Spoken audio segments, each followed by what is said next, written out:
ഈ രാജ്യ തലസ്ഥാനത്ത് തെരുവുനായുടെ ശല്യം എന്താണെന്നാണോ നോക്കേണ്ടത്? അത് അതിരൂക്ഷമാണ്. ജോലിക്ക് പോകുന്ന ആളുകൾക്ക് നേരെയും വിദ്യാർത്ഥികൾക്ക് നേരെയും നഗരത്തിന്റെ വിവിധ ഭാഗങ്ങളിൽ നായകൾ കുരച്ചുകൊണ്ട് പാഞ്ഞെടുക്കുന്ന സാഹചര്യമുണ്ട് നിലവിൽ.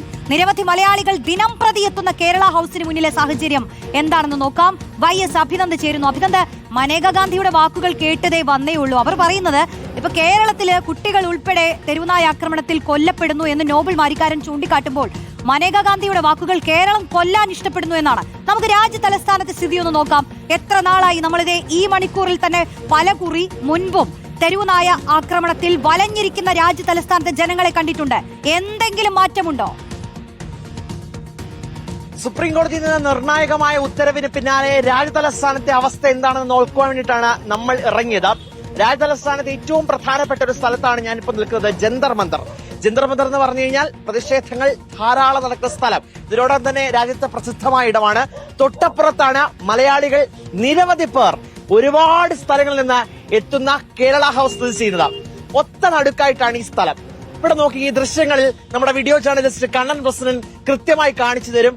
എത്രയോ തെരുവ് നായ്ക്കളാണ് തലസ്ഥാനത്ത് ഈ നഗരവീഥികൾ കീഴടക്കിയിരിക്കുന്നതെന്ന് വ്യക്തമായി നമുക്ക് മനസ്സിലാക്കാനായിട്ട് കഴിയും. ഇതിനിടയിൽ ഈ നായ്ക്കൾക്കെല്ലാം ഭക്ഷണം കൊടുക്കുന്ന, വെള്ളം കൊടുക്കുന്ന, ഇവരെയൊക്കെ പൊന്നുപോലെ നോക്കുന്ന ഒരു ചേച്ചി മലയാളി കൂടിയാണ്. ചേച്ചി എവിടെ നിന്നാണ്? നാട്ടിലെവിടെ?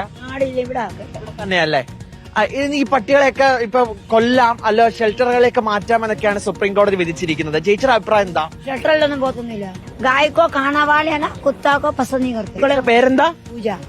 പൂജ എന്ന് പറഞ്ഞ ചേച്ചിയാണ് നമ്മളോടൊപ്പം ചേർന്നത്. ഇവിടെ ദില്ലി നഗരത്തിലെ സ്ഥിരം സാന്നിധ്യം കൂടിയാണ്. ഇത്തരത്തിലേക്ക് തെരുവ് നായ്ക്കൾ അലഞ്ഞു പോകുമ്പോൾ അവർക്കെല്ലാം ഒരിറ്റ് വെള്ളം കൊടുക്കുന്ന, ഭക്ഷണം കൊടുക്കുന്ന ചേച്ചി കൂടിയാണ് നമ്മളോടൊപ്പം ചേരുന്നത്. പക്ഷേ ഇതൊരു തരത്തിലുള്ള പ്രശ്നം ഉണ്ടാക്കില്ല എന്ന് ചേച്ചി പറയുമ്പോഴും പലതരത്തിലുള്ള പ്രശ്നങ്ങളുണ്ട് എന്നാണ് പ്രദേശവാസികൾ അടക്കം പറയുന്നത്. ഇവിടെയൊക്കെ വലിയ രീതിയിലുള്ള പ്രതിസന്ധി നമ്മൾ അനുഭവപ്പെടുന്ന സാഹചര്യമുണ്ട്. നമ്മുടെ വാഹനമടക്കം ഇവിടെയുണ്ട്. ഈ വാഹനത്തിന് അടിയിൽ പോലും കുറച്ചു നേരത്തിന് മുമ്പ് ഒരു പട്ടി വന്ന് പോകുന്ന സാഹചര്യം ഉണ്ടായിരുന്നു. എന്തായാലും ഇതിനെയൊക്കെ ഈ ക്രമീകരിക്കാനുള്ള ഇടപെടൽ അത് സർക്കാരിന്റെ ഭാഗത്ത് നിന്ന് ഉണ്ടാകണമെന്ന് പറയുകയും ചെയ്യുന്നുണ്ട്. വീഡിയോ ജേർണലിസ്റ്റ് കണ്ണൻ പ്രസന്നൊപ്പം reporter YS Abhinand, reporter, Delhi.